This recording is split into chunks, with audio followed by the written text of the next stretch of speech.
भारत रूस की दोस्ती ने पश्चिमी देशों के उड़ाए होश। पाकिस्तान से प्यार अमेरिका को पड़ गया काफी भारी।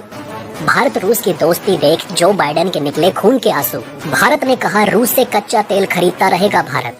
रूस की मार्केट में चीन को पछाड़ भारत ने मारी एंट्री। जी हाँ दोस्तों, जैसा कि आप सभी जानते हैं कि कल ही भारत के विदेश मंत्री एस जयशंकर जी रूस के दौरे पर गए। और दोस्तों, भारत के विदेश मंत्री के इस दौरे पर पश्चिमी देश समेत पूरी दुनिया की नजर है। जैसा कि आप जानते हैं कि यूक्रेन और रूस के बीच लगभग 8 महीने से लगातार युद्ध चल रहा है और इस युद्ध के कारण पूरे विश्व में देशों की अर्थव्यवस्था चरमरा चुकी है, क्योंकि वर्तमान में सभी देश आर्थिक रूप से आपस में इतने जुड़े हैं। इसलिए रूस और यूक्रेन के युद्ध का प्रभाव पूरे विश्व पर बढ़ रहा है। चाहे बात हो कच्चे तेल की या फिर हो खाने पीने की वस्तुओं की, सभी चीजें इस युद्ध को लेकर महंगाई का सामना कर रही हैं। रूस दौरे पर गए भारतीय विदेश मंत्री एस जयशंकर ने दोनों देशों के तेल कारोबार का बचाव किया। एस जयशंकर ने मंगलवार को साफ कहा कि ये सुनिश्चित करना नई दिल्ली का मौलिक दायित्व है कि वो भारतीय उपभोक्ताओं को अंतर्राष्ट्रीय कच्चे तेल बाजार में सबसे फायदेमंद शर्तों पर सर्वोत्तम डील प्राप्त हो। भारतीय विदेश मंत्री ने रूसी समक्ष सर्गेई लावरोव की मौजूदगी में कहा कि मॉस्को से तेल खरीदना भारत के लिए फायदेमंद है और वो इसे जारी रखना चाहेगा। दरअसल भारत ने पिछले कुछ महीनों में रूस से रियायती कच्चे तेल का आयात कई पश्चिमी शक्तियों द्वारा इस पर बढ़ती बेचैनी के बावजूद बढ़ाया।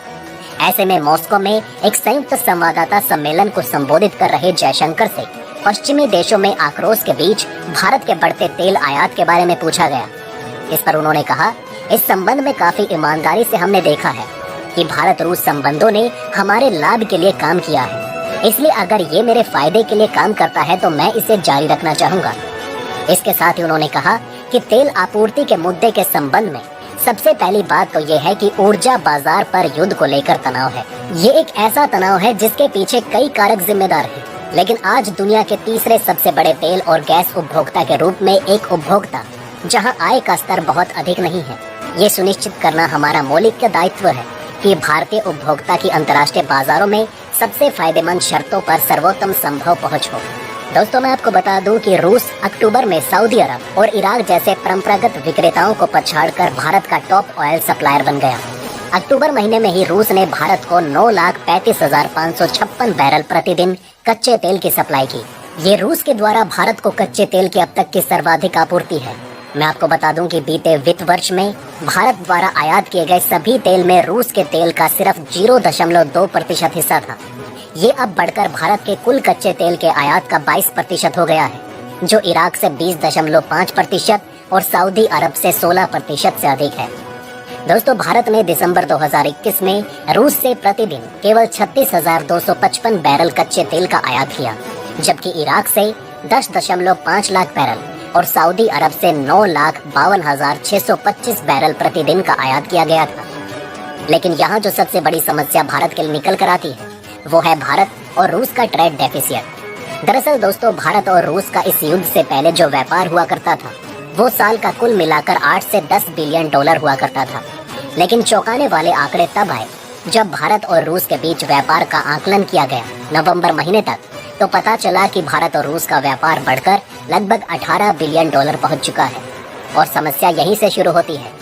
दरअसल जब से रूस और यूक्रेन युद्ध शुरू हुआ तब से देखा गया कि भारत और रूस के व्यापार में लगभग 314% की वृद्धि हुई। और यही आंकड़ा अगर दूसरे देशों के साथ देखें तो चीन के साथ 54% की वृद्धि हुई और ब्राजील के साथ 100% की वृद्धि हुई। लेकिन सबसे ज्यादा रूस की भारत के साथ व्यापार में वृद्धि हुई। बेसिकली ये बात दोनों देशों की दोस्ती के लिए काफी अच्छी है, लेकिन भारत का बढ़ता ट्रेड डेफिसिट भारत के लिए चिंता का सबब बना हुआ है। जी हाँ दोस्तों, अब ये आंकड़ा सुनकर चौंक जाओगे कि 18 बिलियन डॉलर के इस व्यापार में जहां अभी वित्तीय वर्ष खत्म होने में लगभग 5 महीने बाकी है, उसमें 18 बिलियन डॉलर में से 17 बिलियन डॉलर का लगभग भारत ने सामान खरीदा। केवल 1 बिलियन डॉलर का सामान रूस को भारत ने बेचा है। जैसा कि आप सब जानते हैं कि लगभग 8 महीने से रूस युद्ध लड़ रहा है। ऐसे में रूस के इस युद्ध के कारण सभी पश्चिमी देशों की कंपनियां यहाँ से खाने पीने की वस्तुओं तक सभी कंपनियां दूर हो चुकी हैं। ऐसे में भारत के लिए एक बहुत बढ़िया मौका है रूस के मार्केट पर अपना अधिकार जमाने का। भारत के विदेश मंत्री एस जयशंकर जी जब रूस में अपने दौरे पर गए तो उन्होंने इस बात को भी रूस के सामने रखा। भारत का रूस के साथ एक बहुत ही बड़ा ट्रेड डेफिसिट है और दोस्तों अगर इस वित्तीय वर्ष के अंत तक भारत ने इसको नहीं रोका तो आप यकीन मानिए कि भारत और रूस के बीच ये व्यापार बढ़कर 35 से 36 बिलियन डॉलर का होगा और इसमें से भारत लगभग 34 से 35 बिलियन डॉलर का सामान रूस से ही खरीद रहा होगा। अगर यही चलता रहा तो भारत और रूस का व्यापार भी भारत और चीन के व्यापार की तरह हो जाएगा, जहां दोनों देशों के बीच ट्रेड डेफिसिट लगभग 60 बिलियन डॉलर से अधिक है। और भारत ये कभी नहीं चाहेगा कि रूस चीन की तरह दूसरा देश बन जाए जिसके साथ भारत का बहुत बड़ा ट्रेड डेफिसिट हो। अब दोस्तों जैसे कि युद्ध के कारण सभी पश्चिमी देशों की छोटी से लेकर बड़ी कंपनियां, हर एक क्षेत्र की कंपनियां रूस को छोड़कर जा चुकी हैं। ऐसे में रूस की मार्केट पूरी तरह से खाली है, जहां पर भारतीय कंपनियों के लिए बहुत बड़ा अवसर मौजूद है रूस की मार्केट पर कब्जा करने का। और दोस्तों ताज्जुब की बात यह है कि अभी इस मार्केट पर पूरी तरह से चीन का कब्जा है, जो पूरी तरह इस मार्केट को संभाल रहा है।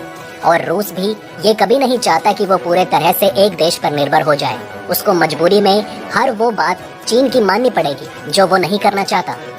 दोस्तों ऐसा नहीं है कि भारतीय कंपनियां रूस की मार्केट में नहीं उतरना चाहती, बल्कि बिल्कुल उतरना चाहती हैं। लेकिन दोस्तों अमेरिका के द्वारा जो प्रतिबंध है उनसे भारतीय कंपनियां, खासकर वो भारतीय कंपनियां जो मल्टीनेशनल कंपनियां हैं जैसे टाटा, ITC वगैरह, खासकर ऐसी कंपनियों पर काफी दबाव है, क्योंकि ये चाह कर भी रूस में निवेश नहीं कर सकते, क्योंकि अमेरिका समेत पश्चिमी देशों का काफी दबाव है और यहाँ इन कंपनियों के बहुत बड़े बड़े हेडक्वार्टर्स हैं, बहुत बड़े प्रोडक्शन प्लांट हैं। ऐसे में केवल रूस को देखकर इतनी बड़ी मार्केट ये नहीं खोना चाहते।